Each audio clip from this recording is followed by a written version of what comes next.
नमस्कार, बहुत बहुत स्वागत है आप सभी का। गुड नाइट राजस्थान का ये वक्त है। मैं रविंद्र सिंह आपके साथ। उदयपुर से बड़ी खबर है, उससे शुरुआत करेंगे। ये चौंकाने वाली खबर है अशोकनगर में। उदयपुर के अशोकनगर में तस्वीरें सामने आई हैं और उन तस्वीरों में अशोकनगर में मुख्य सड़क पर गड्ढा बन गया है। ये साफ दिख रहा है, बड़ा गड्ढा बन गया है। तस्वीरें एक्सक्लूसिव सिर्फ और सिर्फ न्यूज 18 राजस्थान पर आप देख सकते हैं। मेन रोड पर अचानक सड़क धंस गई और ये कह सकते हैं कि सड़क धंसने के दौरान या सड़क धंसने के बाद अभी तक कोई बड़ा हादसा नहीं हुआ है। लेक सिटी मॉल के बाहर की यह घटना है। आनंद फानन में प्रशासनिक अमला मौके पर पहुंचा और ये पीछे आप देख सकते हैं बैरिकेडिंग लगा दी गई है ताकि ये रास्ता ब्लॉक रहे। इस रास्ते पर आगे वाहनों की आवाजाही ना हो। तो ये बड़ी खबर इस वक्त उदयपुर लेक सिटी के ये खबर, जहां अशोकनगर में ये बड़ा गड्ढा हो गया है। अचानक ये सड़क भर भरा कर नीचे जमीन में समा गई और ये बड़ा गड्ढा हो गया। अब ये सड़क की क्वालिटी ऐसी थी या नीचे मिट्टी धंस गई या इसके पीछे कोई और कारण है। कारण चाहे जो भी हो, लेकिन एक बड़ी बात यही कि एक हादसा, बड़ा हादसा होने से टल गया है। क्योंकि मानिए कि अगर इस दौरान सड़क से गुजरता हुआ कोई वाहन जब ये जमीन के अंदर सड़क समा गई तो उस वाहन को नुकसान पहुंच सकता था। साथ ही साथ पीछे से आ रहे वाहन जो अचानक ये देखते कि उनके आगे की सड़क खिसक गई, जमीन खिसक गई वाली जो कहावत और मुहावरा है, अगर अचानक उनके पैरों तले, उनके टायर तले की ये सड़क खिसक जाती तो क्या हश्र होता।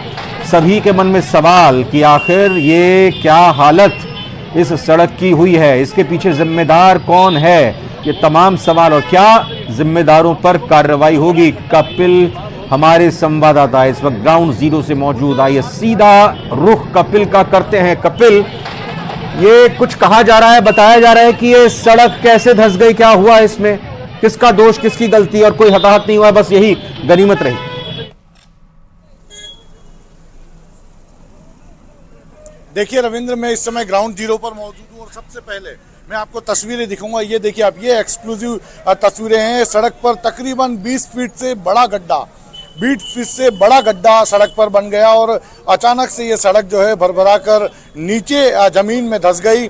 जो प्राथमिक जानकारी है, यहाँ से एक नाला गुजर रहा है, नाले के ऊपर ये सड़क बनाई गई थी और प्रॉपर आर्किटेक्चर प्लान के बिना शायद ये सड़क बनाई गई और यही वजह है कि नाले के अंदर सड़क धंस गई है।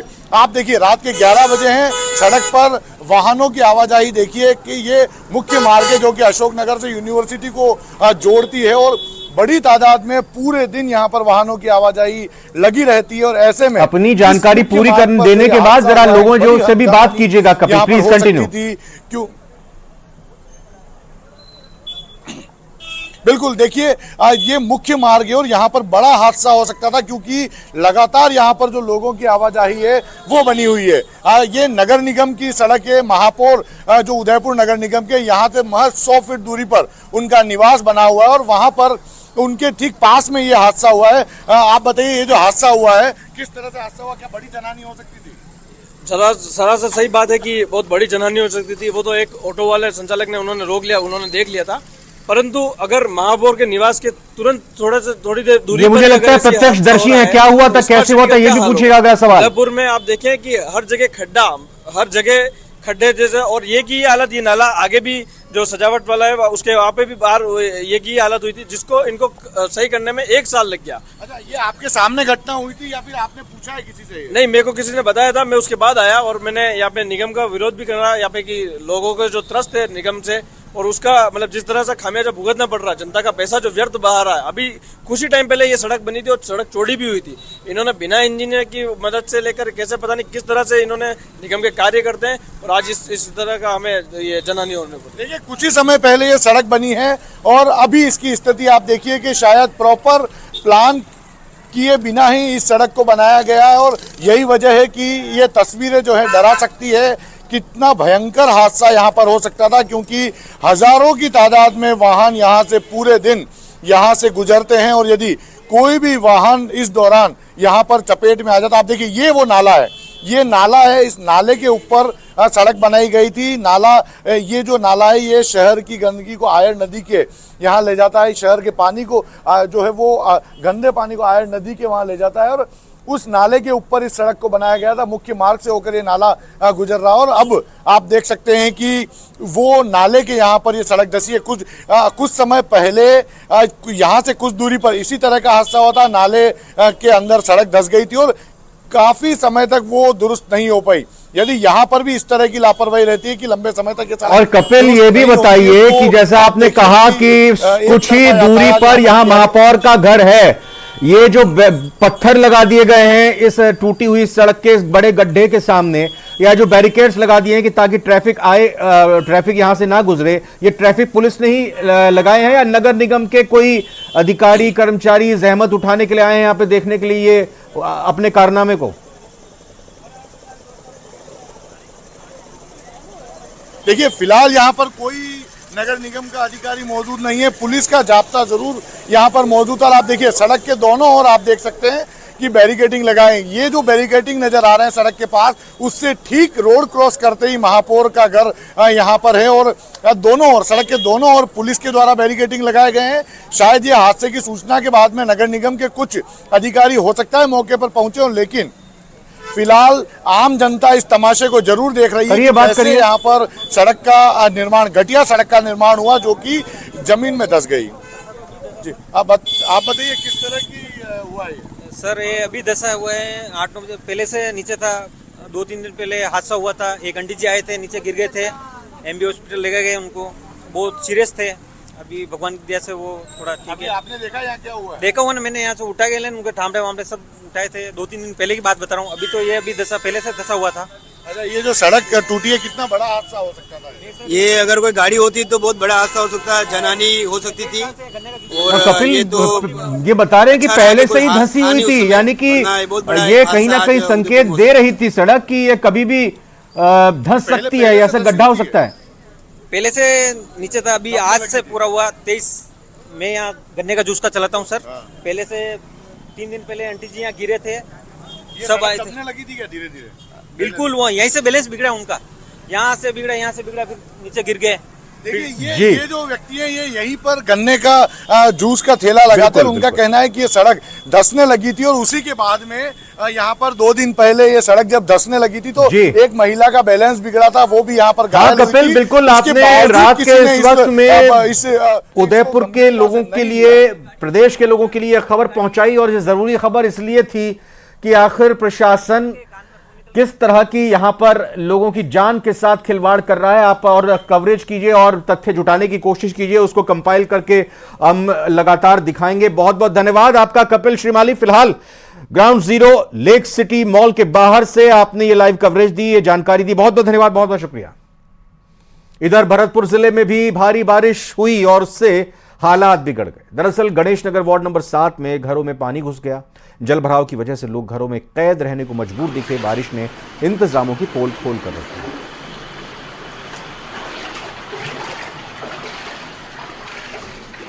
ये हमारे घर में जल भराव हो गया है। राजस्थान के कई जिलों में झमाझम बारिश से सड़कें जलमग्न हो गई। एक तरह से लोगों को भीषण गर्मी से राहत मिली तो कई जगह बारिश का पानी परेशानी लेकर आया। और आप धौलपुर, झुंझुनू, कोटपुतली और भीलवाड़ा जिले की तस्वीरें इस वक्त देख रहे हैं। बारिश ने लोगों को राहत दी तो बारिश के बाद और बारिश के दौरान उत्पन्न हुई स्थितियों ने लोगों की आफत भी बढ़ा दी।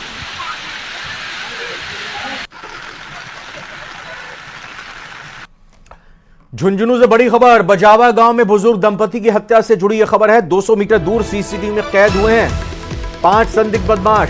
सालीग्राम महात्मा मंदिर के सीसीटीवी में ये संदिग्ध गतिविधि कैद हुई है। सीसीटीवी फुटेज के आधार पर बदमाशों की तलाश शुरू कर दी गई है। 2 बाइकों पर सवार होकर संदिग्ध बदमाश आए थे।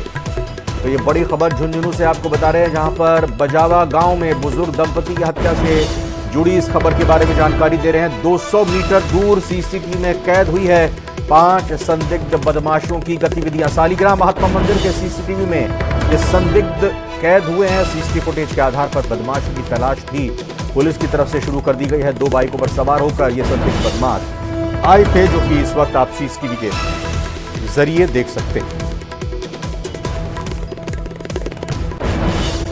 कल डूंगरपुर समेत कई जिलों के राशन डीलर्स अपनी विभिन्न मांगों को लेकर हड़ताल पर उतरेंगे। राशन डीलर्स के हड़ताल पर जाने से लाखों परिवारों को खाद्य सुरक्षा के तहत मिलने वाला राशन नहीं मिल पाएगा। आप अपनी टीवी स्क्रीन पर झुंझुनू, डूंगरपुर और अलवर जिले की तस्वीरें देख रहे हैं, जहां पर बुधवार को प्रदर्शन कर अनिश्चितकालीन हड़ताल की चेतावनी दी गई।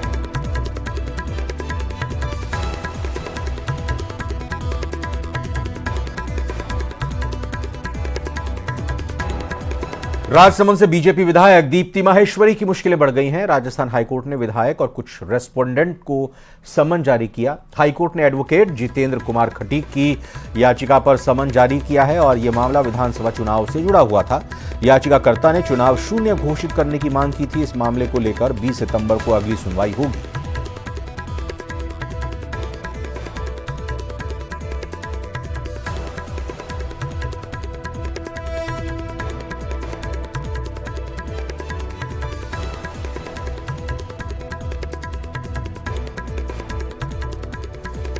बालोतरा जिले के कल्याणपुर थाना क्षेत्र के रानी देशीपुर में एक युवक और एक महिला को सड़क पर लाठियों से पीटा गया। सोशल मीडिया पर इस पूरी घटना का वीडियो वायरल हो रहा है, जिसके बाद पुलिस ने एक्शन लिया और 4 लोगों को हिरासत में लिया। वहीं दोनों घायलों का अस्पताल में इलाज जारी है।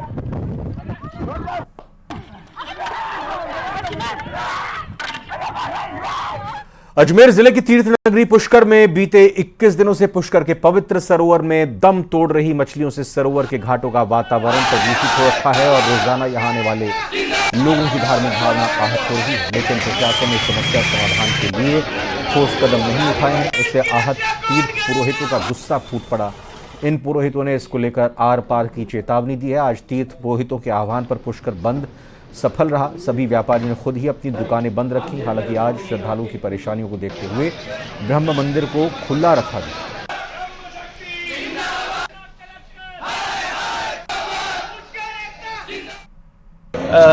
आज जो गायत्री परिवार की ओर से 24 कोसी परिक्रमा प्रारंभ हो रही है, ये एक सौभाग्य का विषय है कि गायत्री परिवार पिछले विगत कई वर्षों से ये परिक्रमा इस मार्ग पर करती है। यहाँ के विकास की कुछ बात कही गई है, 24 कोसी परिक्रमा के मार्ग की बात हुई है। मछलियाँ मर रही हैं, जिनमें प्रशासन काफ़ी प्रयासरत है कि किसी भी प्रकार की मछलियाँ जो मृत पाई जा रही है उनकी संख्या कम की जाए और लगातार उधर फाउंटेन लगाएं, क्योंकि बारिश नहीं हो पाई है। ऑक्सीजन की कमी के कारण वहाँ पे मछलियाँ मर रही है, जिनकी डेली सफाई भी की जा रही है। अभी सभी लोग कलेक्टर मैडम से मिले। मैडम ने सिविल डिफेंस की वहाँ टीम लगा दी है, जो लगातार वहाँ पे सफाई करेगी। का सरोवर है जहाँ लाखों सनातन हिंदू धर्मी स्नान पूजा अर्चना करने आते हैं, पितरों का तर्पण करने आते हैं। पर लेकिन पुष्कर सरोवर का जो जल है वो प्रदूषण के कारण से थोड़ा अभी गाढ़ा हो रखा है। गाढ़ा होने के कारण से हजारों की तादाद में मछलियाँ पिछले 1 महीने से निरंतर मर रही थी। उससे धार्मिक श्रद्धालुओं की आस्थाओं को ठेस पहुंच रही थी। अध्यक्ष माननीय पुष्कर नारायण जी के सानिध्य में तीर्थ पुरोहित पुष्कर सरोवर की चिंता को लेकर धरना प्रदर्शन कर रहे थे। तीर्थ का सरोवर का जल बहुत ही दूषित होने से हजारों मछलियां रोज मर रही, पानी पूरी तरह से दूषित हो गया। धरना प्रदर्शन चल रहा था। कलेक्टर साहब के आग्रह पे आज हम सब अजमेर आए और तीर्थ की भावना से उनको अवगत करवाया और अल्टीमेटम 7 दिन का दिया गया है कि 7 दिन के अंदर यदि आने वाले 7 दिनों में पुख्ता प्रबंध नहीं किए गए तो फिर से दोबारा तीर्थ पुरोहित संघ और पुष्कर के नगरवासी सड़क पे उतरेंगे। दिल्ली में कोचिंग सेंटर के बेसमेंट में डूबकर हुई छात्रों की मौत के बाद राजस्थान सरकार भी अलर्ट मोड पर आ गई है। सीएम भजनलाल शर्मा ने साफ कहा कि नियमों की अनदेखी करने वाली संस्थाओं, व्यक्तियों के खिलाफ सख्त कार्रवाई होगी। सरकार ने कोचिंग लाइब्रेरी संचालकों को 15 दिन का अल्टीमेटम दिया है। इसके बाद सर्वे कराकर इनकी जांच कराई जाएगी। सीएम ने एक्स पर पोस्ट करके लिखा कि दिल्ली में कोचिंग संस्थान के बेसमेंट में हुई दुर्भाग्यपूर्ण हादसे में यूपीएससी की तैयारी कर रहे अभ्यर्थियों की मृत्यु का समाचार अत्यंत व्यथित करने वाला है। इस प्रकार की घटनाओं की पुनरावृत्ति रोकने के उद्देश्य से हमारी सरकार की ओर से नगरीय क्षेत्रों में जन सुरक्षा सुनिश्चित करने के लिए प्राधिकरणों, न्यासों, नगर निगमों, परिषदों और पालिकाओं को सख्त कार्रवाई करने के निर्देश दिए गए हैं। आगे लिखा है कि नियमों का उल्लंघन पाए जाने पर संबंधित व्यक्तियों और संस्थाओं के विरुद्ध कठोरतम कार्रवाई सुनिश्चित की जाएगी। चौमू से बड़ी खबर है, जहां कोचिंग संस्थानों पर एक्शन हुआ है। बिना सुरक्षा मापदंडों से चल रहे कोचिंग पर यह कार्रवाई की गई है। आधा दर्जन से ज्यादा कोचिंग सेंटर्स को सीज किया गया। कोचिंग सेंटर बंद कर मौके से संचालक फरार हो गए। कार्रवाई के दौरान छात्रों को घर भेजा गया। उत्थान कोचिंग, मदर कोचिंग सेंटर पर 5,000 का चालान भी कटा है।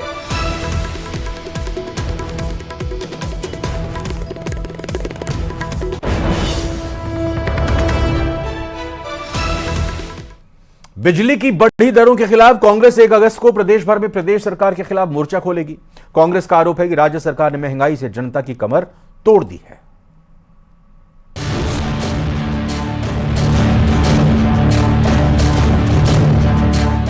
बिजली की बढ़ी दरों के खिलाफ कांग्रेस का प्रदर्शन।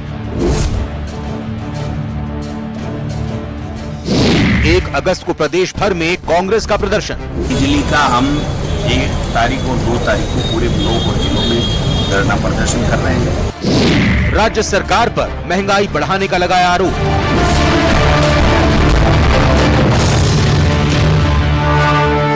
पहले फ्यूल सरचार्ज में मिल रही छूट को खत्म करने का फैसला और उसके बाद फिक्स चार्ज में 10% इजाफा करने के फैसले के खिलाफ कांग्रेस ने मोर्चा खोलने की तैयारी की है।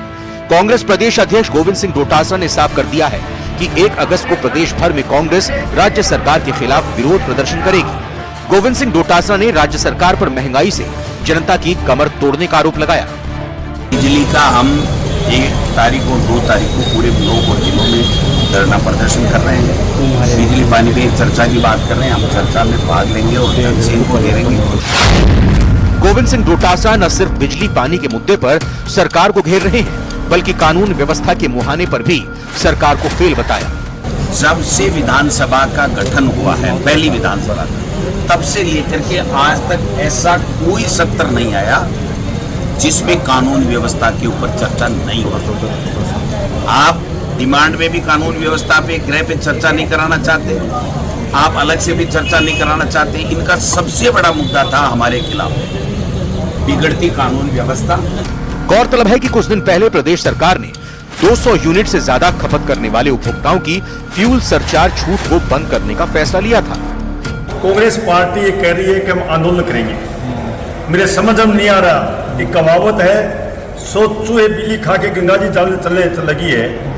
इस बिजली का भट्ठा बैठाने वाली कांग्रेस, जिन्होंने इस इतने कर्जे के नीचे दे के गए हैं कि आज किसान गरीब सब रो रहे हैं, ये फ्री ले लो, ये फ्री ले लो, ये फ्री ले लो। आज 2022-23 तक किसान के डिमांड नोट्स भर के एक किसान 5-5 लाख रुपए डिमांड नोट्स भर रहा है, और आज 2017 तक कनेक्ट किए हैं। हम बिजली सुधार के लिए कोई मामूली बहुत कोई वृद्धि हुई है, उसके लिए भी संज्ञान ले रहे हैं हमारे मुख्यमंत्री जी।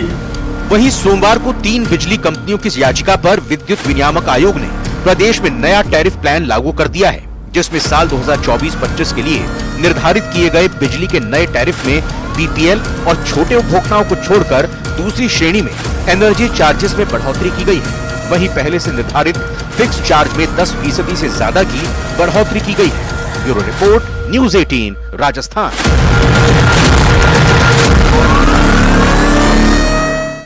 हरिभाऊ किसनराव बागड़े ने बुधवार को राजभवन में राज्यपाल पद की शपथ ली। हाईकोर्ट के मुख्य न्यायाधीश MM श्रीवास्तव ने उन्हें पद और गोपनीयता की शपथ दिलवाई। शपथ ग्रहण समारोह में मुख्यमंत्री, विधानसभा अध्यक्ष, उप मुख्यमंत्री समेत मंत्रिपरिषद के सदस्य और कांग्रेस के कई नेता भी मौजूद रहे।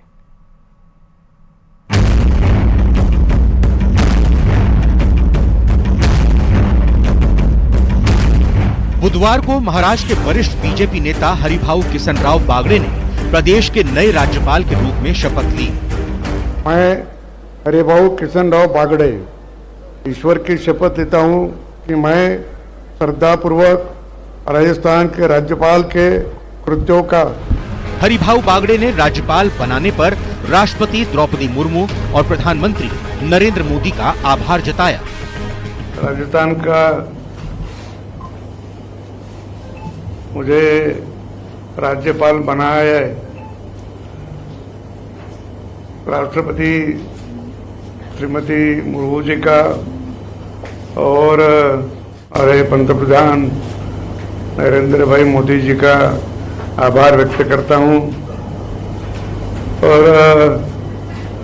आप सभी का बहुत बहुत आभार। मेरे आग्रह पर आप यहाँ उपस्थित हुए। मुझे इस बात की प्रसन्नता है कि गौरवशाली परंपरा और देश के पहले स्वाधीनता सेनानी महाराणा प्रताप की आन बान और शान की इस धरती पर राज्यपाल के रूप में कार्य करने का अवसर मिला। राजस्थान के 45वें राज्यपाल बने बागड़े को जानिए। 17 अगस्त 1945 को औरंगाबाद में हुआ था जन्म। फुलंबरी कस्बे के एक मराठा परिवार में हुआ था जन्म। 13 साल की उम्र में आरएसएस से जुड़े थे। 1967 से 1972 तक जनसंघ के कार्यकर्ता के रूप में काम किया। पहली बार 1985 में औरंगाबाद पूर्व सीट से बने थे विधायक। 2014 में फुलंबरी निर्वाचन क्षेत्र से विधायक का चुनाव जीता। 2019 में भी फुलंबरी से विधानसभा का चुनाव जीता। रोजगार और खाद्य नागरिक आपूर्ति मंत्री रहे।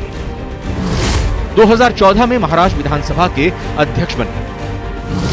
ग्रामीण इलाकों में दूध सोसाइटी की स्थापना की। चीनी मिल में क्षेत्र के लोगों को दिलाया रोजगार। मेरी आरंभ से रुचि है।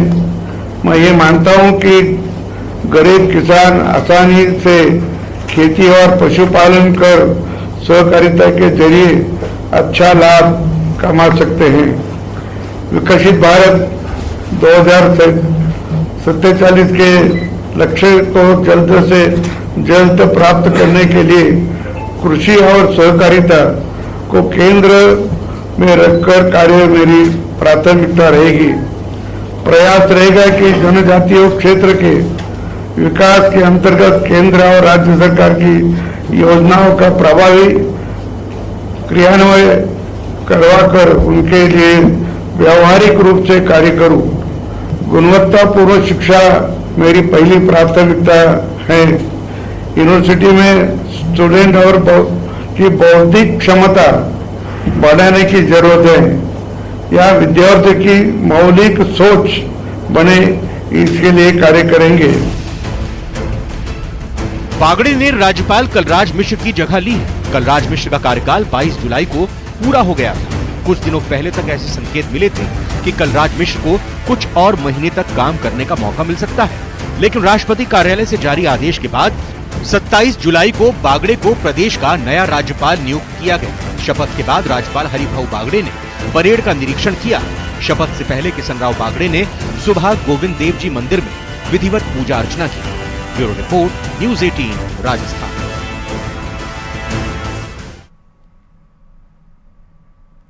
सूबे में नए सत्र के लिए जारी शैक्षणिक कैलेंडर से राजनीतिक बहस शुरू हो गई है।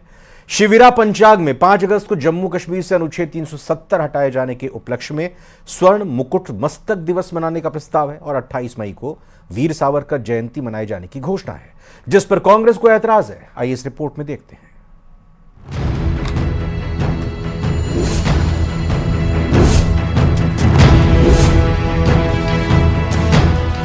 शैक्षिक कैलेंडर से इंदिरा गांधी की जयंती की गई आउट।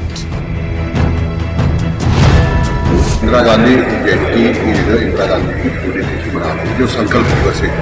शिक्षा मंत्री के फैसले पर कांग्रेस कर रही शाउट। बोर्ड से जिसने अपना जीवन झोंक दिया उस व्यक्तित्व के साथ ऐसा व्यवहार करना इनकी ऊंची मानसिकता।